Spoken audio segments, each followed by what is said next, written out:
Friends, welcome to our channel. இன்றைக்கி நம்ம என்ன பார்க்க போகிறோம்னா சூப்பரான டேஸ்ட்டான ஒரு புளிக்குழம்பு தான் பார்க்க போகிறோம். எப்படி பண்ணலான்னு பார்க்கலாம். ஃபஸ்ட்டு ஒரு சட்டி வச்சுட்டு எண்ணெய் வச்சுக்கோங்க. எண்ணெய் கொஞ்சம் தேவையான ஊற்றிட்டு சோம்பு போட்டுக்கோங்க. சோம்பு வந்து நல்லா பொரிஞ்சதுக்கப்புறமேல் வந்து வெந்தயம் கொஞ்சம் போட்டுக்கோங்க. வெந்தயம் போட்டதுக்கப்புறம் ஆனியன்ஸ் போட்டுக்கோங்க. ஆனியன் போட்டதுக்கப்புறம் கருவேப்பிலை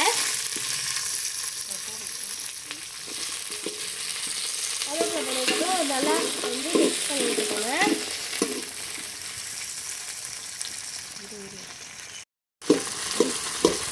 இப்போ நம்ம தக்காளி போட்டு நல்லா கிண்டிக்கலாம்.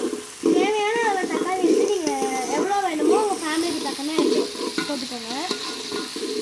இப்போது உங்கள்கிட்ட என்னென்ன காய் இருக்கோ எல்லா காயும் எடுத்துக்கோங்க. நாங்கள் வந்து முள்ளங்கி, கத்திரிக்காய், முருங்கை, பீன்ஸு,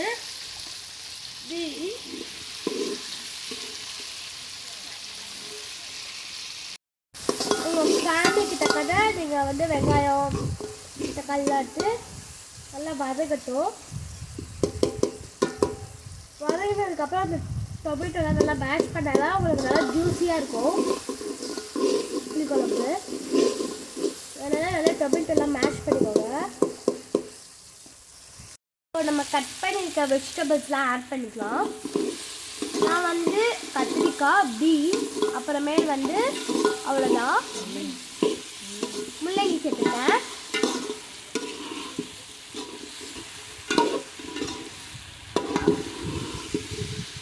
நீங்கள் எந்த காயெல்லாம் போட்டு சமைக்கணும்னு இல்லை, உங்களுக்கு என்ன காய் இருக்கோ நீங்கள் போட்டு சமைக்கலாம்.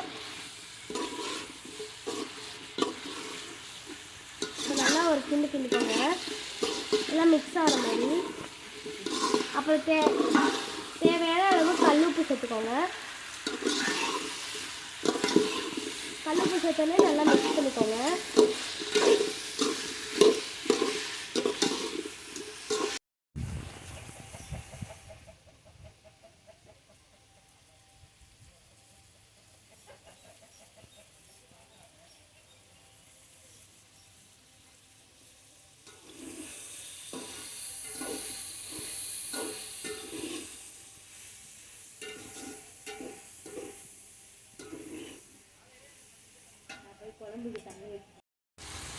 நல்லா வதங்கட்டும்.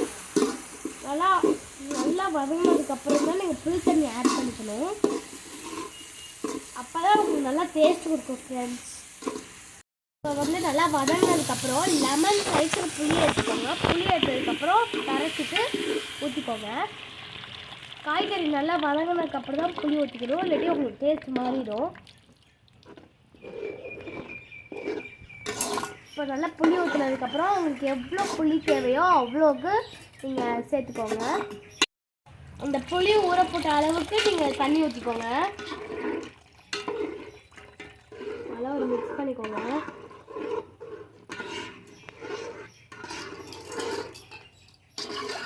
நல்லா மிக்ஸ் பண்ணிக்கோங்க. இப்போ தேவையான அளவு தண்ணி, தேவையான மல்லித்தூள் ஆட் பண்ணிக்கோங்க.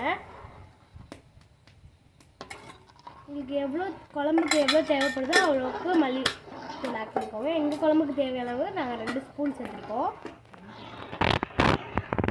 இப்போது மிளகாத்தூள் அதேமாதிரி தான் குழம்புக்கு தேவையான அளவு மிளகாத்தூள் சேர்த்துக்கோங்க. எங்கள் குழம்புக்கு தேவையான அளவுக்கு நாங்கள் 2 ஸ்பூன் சேர்த்துருக்கோம். நல்லா கிண்டி விட்டுக்கோங்க. இப்போ தேவையான அளவு கல்லுப்பு சேர்த்துக்கலாம். நல்லா கிண்டிக்கோங்க, நல்லா மிக்ஸ் பண்ணிக்கோங்க.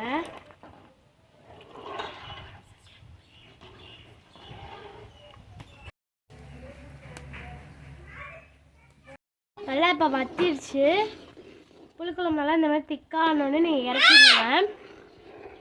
இந்த புளிக்குழம்பு உங்களுக்கு பிடிச்சிருந்ததுன்னா கமெண்டில் சொல்லுங்கள். லைக் பண்ணுங்கள், ஷேர் பண்ணுங்கள், கமெண்ட் பண்ணுங்கள். பாய்.